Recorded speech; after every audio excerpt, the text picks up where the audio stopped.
Hola, buenos días. Vamos a ver cómo veo yo hoy a Apple como empresa para el largo plazo. Creo que lo mejor para entender a Apple es compararla con Nokia y con Google para ver en qué se parece y en qué se diferencia de estas dos empresas. Apple lo ha hecho muy bien en estos últimos 20 años y por eso puede parecer que es una de esas empresas que siempre suben, entre comillas. Pero Apple es una empresa tecnológica y ya sabéis que este sector es de los más cambiantes que hay. Y de hecho Apple, a lo largo de su historia, ya ha tenido varias caídas típicas de empresa tecnológica que entra en decadencia. Como siempre os digo, cuando miramos al pasado, tenemos que hacerlo de la forma más objetiva posible para intentar aprender cosas útiles para el futuro, no dando por hecho que nosotros habríamos sabido adivinar el futuro. En este primer gráfico vemos dos caídas importantes de Apple. La primera fue de los 65 centavos en 1991 a los 11 centavos en 1997, y la ha marcado en azul.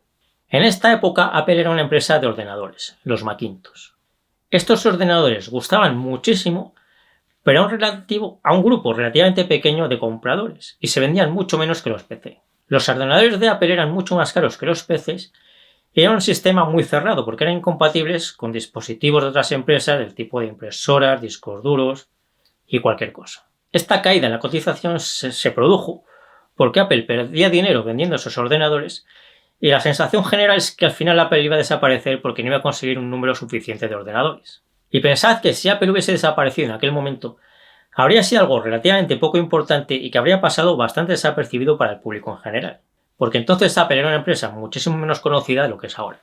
Recordad que Steve Jobs, que fundó Apple en 1976, salió de Apple en 1985, así que en este momento llevaba más de una década fuera de la empresa. Sin el principal fundador de la empresa, perdiendo dinero y sin perspectivas de ganarlo, Apple tuvo muchas probabilidades de haber desaparecido en ese momento. Pero no desapareció porque en 1997 Steve Jobs volvió a la empresa y consiguió que Microsoft inyectara dinero en Apple. Esto es un dato curioso porque Microsoft y Apple eran rivales porque fabricaban distintos tipos de ordenadores. El caso es que a mediados de los 90 Apple pudo haber desaparecido realmente, como le ha pasado a muchas empresas tecnológicas que fabrican dispositivos. Por eso este sector de las empresas tecnológicas que fabrican dispositivos es uno de los menos adecuados para invertir a largo plazo buscando la rentabilidad por dividendo.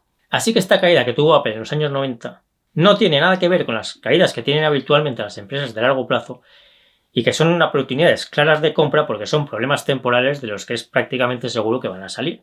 Porque en este caso el riesgo de que Apple desapareciese fue muy real. Tras la vuelta de Jobs y con la inyección de capital de Microsoft, Apple tiene una subida muy fuerte hasta los 1,34 euros que os marco con la línea roja. Pero el negocio de Apple seguía siendo inestable. Porque en el año 2000 ganó dinero, pero en el año 2001 sus ingresos cayeron el 33% y perdió dinero. Recordad que entonces Apple seguía siendo una empresa de ordenadores que gustaban mucho, pero a un grupo relativamente pequeño de gente porque eran caros e incompatibles con los PC. Así que la caída que tuvo Apple hasta los 23 centavos en 2003 fue otro riesgo real de desaparición. Y aunque no hubiera desaparecido en ese momento, Apple no encontraba el camino de tener una rentabilidad estable, sino que tenía muchos altibajos en sus beneficios. Pero en 2001 sucedió algo muy importante en la historia de Apple, que fue el lanzamiento del iPod. El iPod era un dispositivo para reproducir música que se vendió muy bien. Algunos lo recordaréis y otros a lo mejor no lo habéis conocido. Una cosa muy importante del iPod es que fue el inicio de las ventas digitales, en este caso la música. Así que la gente pagaba a Apple al comprar el dispositivo, pero luego en los años siguientes seguía pagando a Apple al comprar música para ese dispositivo. Podemos decir que hasta el lanzamiento del iPod, Apple era una empresa muy similar a Nokia, en el sentido de que era un fabricante de dispositivos tecnológicos que podía ganar mucho dinero en un momento dado, pero que también podía desaparecer en cualquier momento si no acertaba con el lanzamiento del siguiente producto que tenía que lanzar obligatoriamente, porque las empresas que venden dispositivos electrónicos tienen que renovarlos continuamente. Estas empresas constantemente tienen que lanzar productos nuevos y abandonar los que se han vendido los últimos años. Y cada uno de esos lanzamientos es un riesgo muy importante para estas empresas, que en general las hacen adecuadas para invertir a largo plazo buscando la rentabilidad por dividendo. Sin embargo, al lanzar el iPod, parte de los ingresos de Apple empezaron a venir de productos vendidos en el pasado, y en esto es en lo que se parece a Google. Porque lo que hace Google es vender servicios, la publicidad en Internet principalmente. Así que no tiene que renovar constantemente su negocio lanzando nuevos dispositivos que pueden funcionar bien o no. De todo esto, tenemos que aprender que Apple siguió existiendo porque cambió completamente su negocio inventando el iPod. Si Apple no hubiese inventado el iPod, quizá hace ya mucho tiempo que no existiría. Y también tenemos que aprender que con el iPod no solo inventó un nuevo dispositivo, sino también un nuevo negocio, la venta de música, que le empezó a dar ingresos más estables que la venta de dispositivos. El problema de Apple es que estos ingresos más estables, la venta de música, dependía de que se siguiesen lanzando nuevos dispositivos iPod cada vez mejores. Porque si en algún momento la gente dejaba de comprar nuevos dispositivos iPod, las ventas de música irían bajando hasta desaparecer. Y en gran parte esto fue lo que le sucedió a Apple en la caída que tuvo desde los $7 en 2007 a los $3 en 2008 que vemos en este gráfico. Porque en estos años empezaron a salir los teléfonos inteligentes y algunos empezaron a hacer cosas como reproducir música.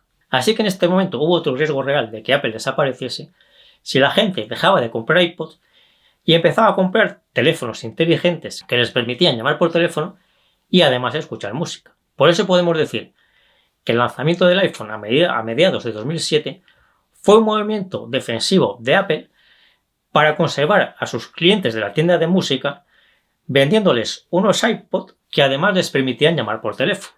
A lo mejor suena un poco rara la definición que acabo de hacer del primer iPhone, pero creo que ayuda mucho a entender todo esto, ver al iPhone como un iPod que además podía ser usado como teléfono. Para que los clientes de Apple de la tienda de música comprasen ese nuevo iPod que además permitía ser usado como teléfono y siguiesen siendo clientes de la tienda de música en lugar de que comprasen teléfonos móviles inteligentes a otras empresas. Y resultó que Apple hizo también ese nuevo iPod que además permitía llamar por teléfono, el iPhone, que la cotización de Apple subió de los $3 en 2008 a los $180 en 2021.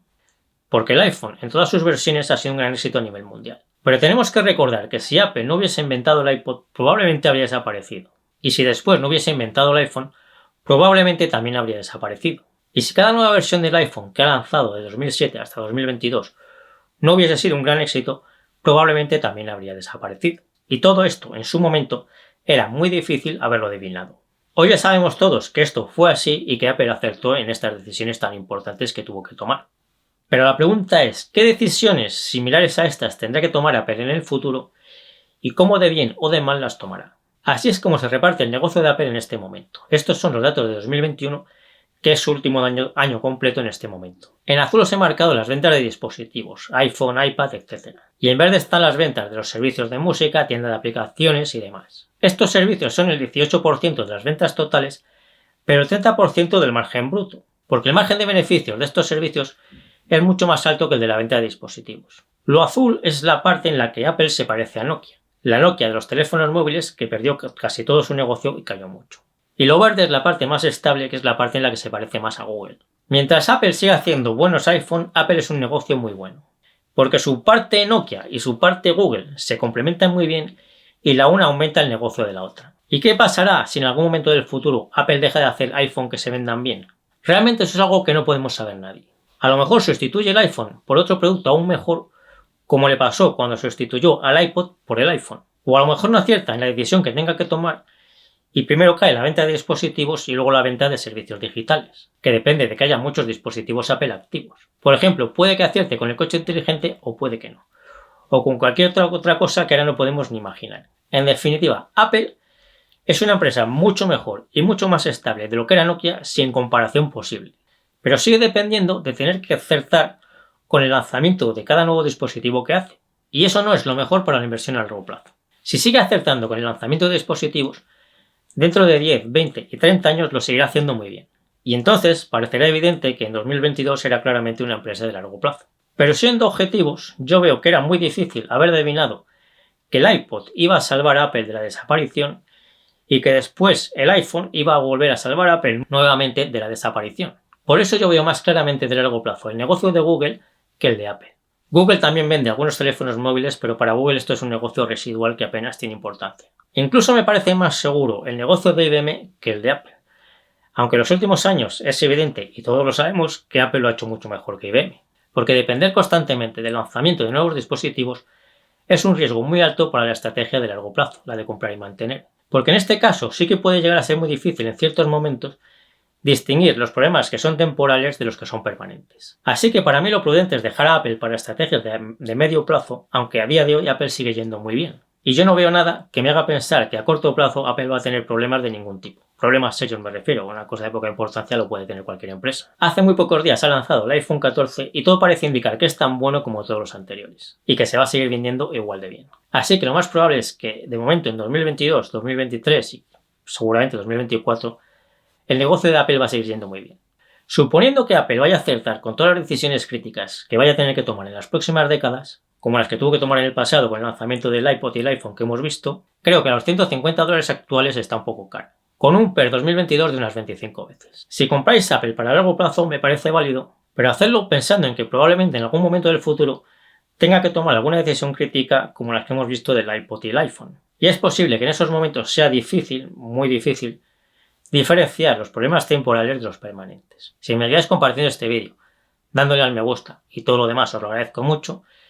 Y yo me despido ya hasta el próximo vídeo. Nos seguimos viendo en el foro de invertirenbolsa.info, en Facebook y en Instagram.